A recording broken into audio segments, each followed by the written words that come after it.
Hey everybody, Minister Mishkin back here again today for another pickups video. Picked up some great stuff the past 2 or 3 weeks, and I wanted to show you guys what I got, so let's get started. So Best Buy had a clearance going on this game, and I picked it up for $15. I'm really happy about that. It's a game I've wanted to get for the 3DS for a while, so I figured now was the right time, and I got this shipped to my door at Kid Icarus Uprising for the 3DS. I got it shipped to my door for $15, brand new. So I hopped on that right away, and I knew it was going to be the first game I bought for the 3DS since Super Mario 3D Land and Mario Kart 7. Actually, I got those for Christmas. Well, it'll be, 10 months ago? 9 months ago, so I haven't had a game for the 3DS in a long time. Looking forward to trying this. It should be really fun. My local thrift shops have been dry as a desert lately, but I did manage to pick up this great deal. An FC Twin, the one that can play the Nintendo and Super Nintendo games. I got it for $7 complete in box, has everything, and I really wanted to find one of these because my NESs are just not reliable, and I'm not good at fixing the 72 pins. I'll admit it, I'm not good at fixing them. So to find this out in the wild, complete in box for $7 is amazing. It's perfect, exactly what I needed, and I'll finally be able to get to play some of those NES games I've been holding off on because I have yet to play a reliable NES system. Also, I was at the same thrift shop. I picked up Metroid Prime 2 Echoes, or what I thought was Metroid Prime 2. When I open it up, it's the original Metroid Prime with the original Metroid Prime manual. I know 2 is worth more, and I already have 1, so I don't know what I'm going to do with that, but that was $3. Figure that's still a pretty good deal.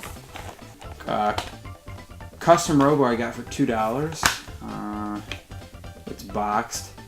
And I know it's worth more than that, probably like 10, so I picked that up.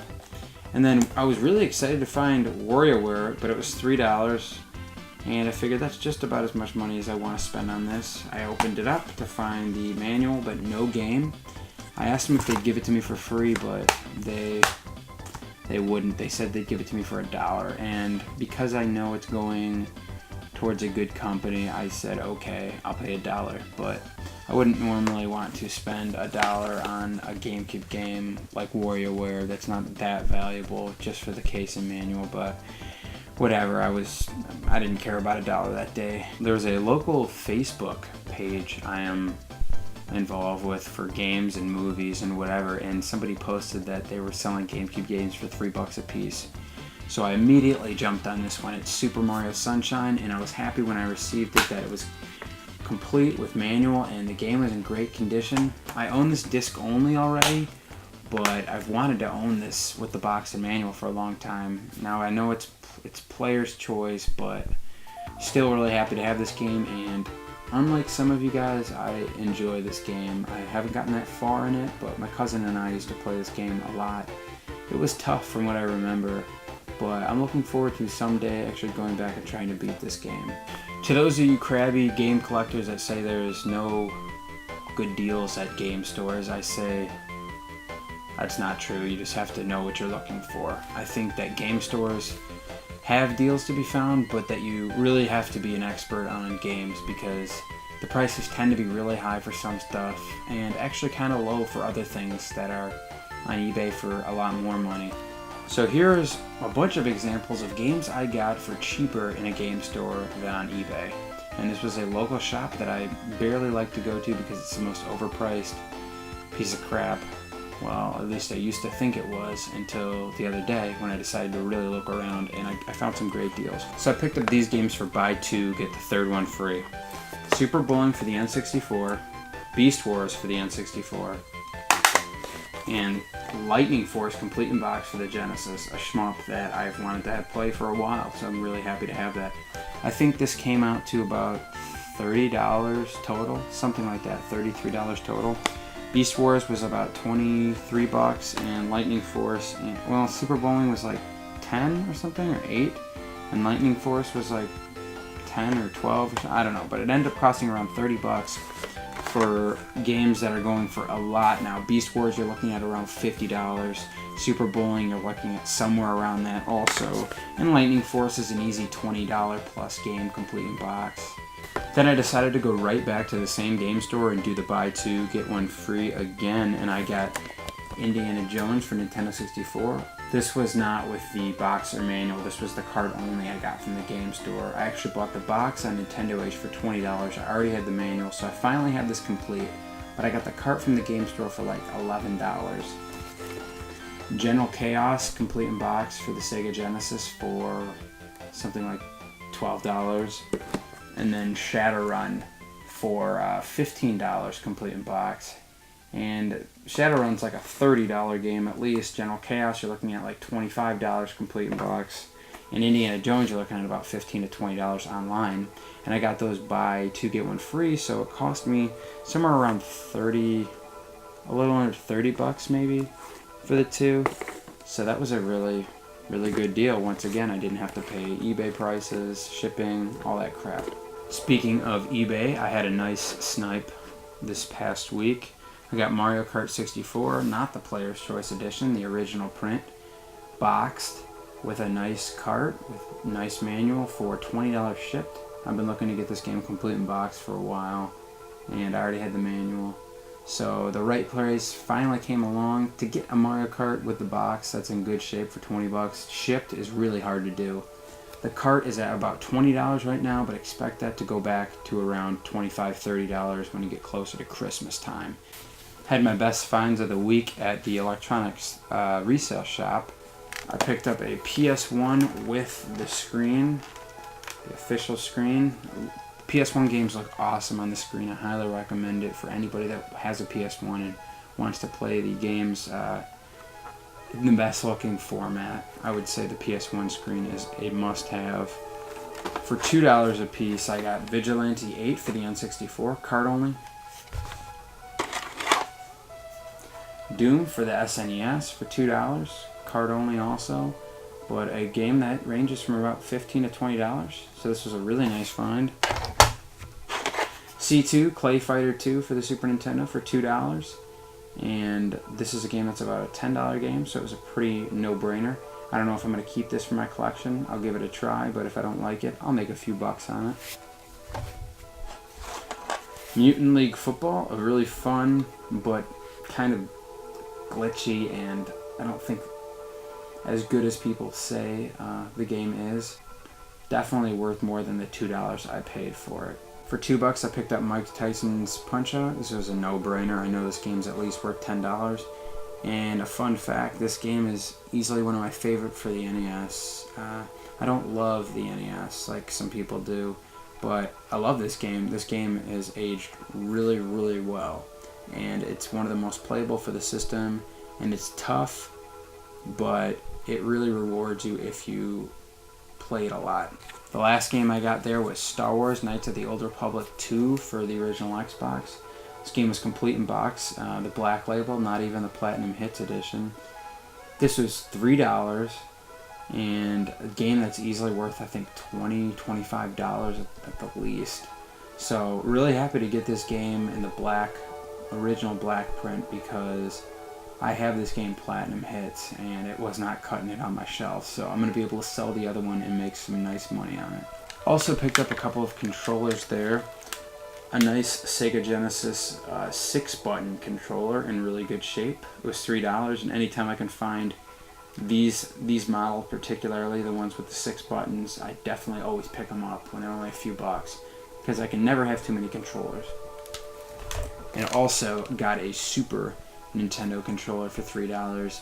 These are worth $10 to $15 a piece. You know, 15 on the high end, but okay, at least $10 a piece. So anytime I can find them for a few bucks, I will, especially when they're in nice condition. Also from the electronics resale shop, I picked up Dragon Warrior 2 Monsters Gobi's Journey. I figured for $5 it had to be worth it, and I went back home and I saw it was worth at least $10, so I'm happy with that. And Pokemon Crystal for $5. I know this is a really valuable Pokemon game. I think it's worth around $25. So for $5 it was a great deal. But what I had in knowledge that other people didn't was that this color of a cartridge, especially when it's labeled Pokemon, is going to be crystal.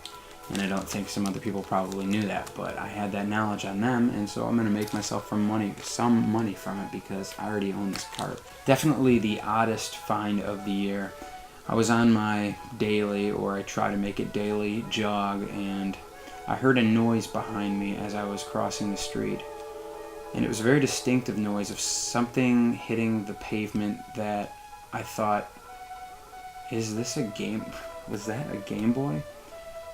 And I turn around and I see a black object on the ground, and I run back, and what do you know? A Nintendo DSi with a Batman game in it. And it works. After I found this, I posted on Craigslist that I found it. I posted on Facebook that I found it.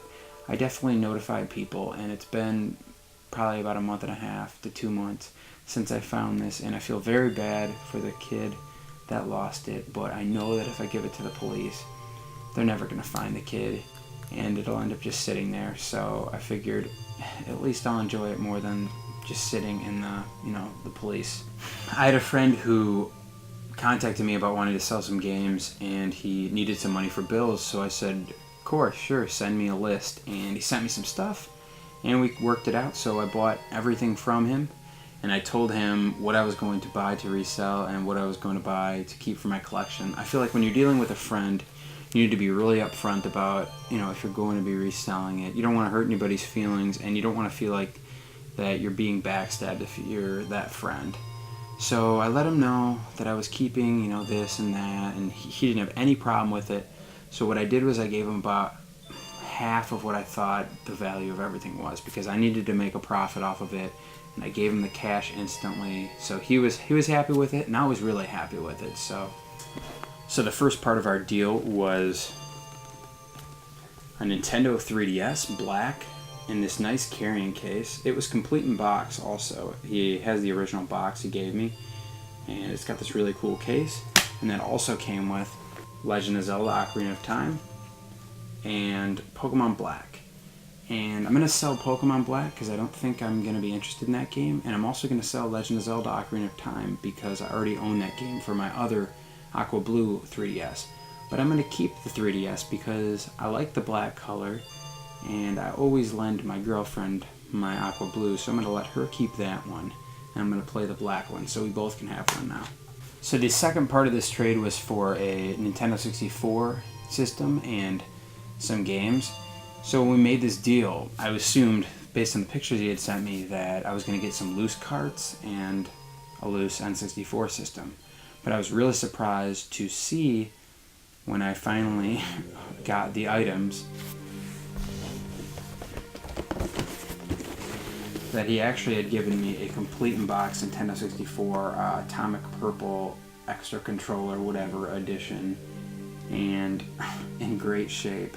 It was really, really awesome, and I for sure will not be selling this because I don't own a box system like this one. Not with this Atomic Purple Extra Controller included version. And I like how this one has, I don't know if you guys can see this, but it has Kirby and Perfect Dark and Banjo-Kazooie, games that weren't released until later. So clearly this is a later generation system. And it's just kind of cool to have that in contrast to, the one with Pilot Wings, Super Mario 64, the early generation one. It also came with some games, Super Mario 64, Mario Tennis, Super Smash Bros. To kind of highlight some of the more valuable ones, Bomberman 64. So it has some pretty solid titles. I already sold Super Smash Bros. Locally, so I got some pretty nice cash for that without the eBay fees, and that covered a pretty fair amount of what I paid for the whole thing, well, for the N64 stuff at least. And he also had the 4 controllers, and the system came with the expansion pack, so it was a great deal, and I'm extremely excited to have that box system and another 3DS especially. As always, I want to thank you guys for watching. Please make sure to like, comment, and subscribe to my page. I love getting those comments, and I'm always responding to all of you guys, so whether it's criticism or praise, I will respond to you one way or another. So thanks guys for watching, and please Stay tuned for my next episode.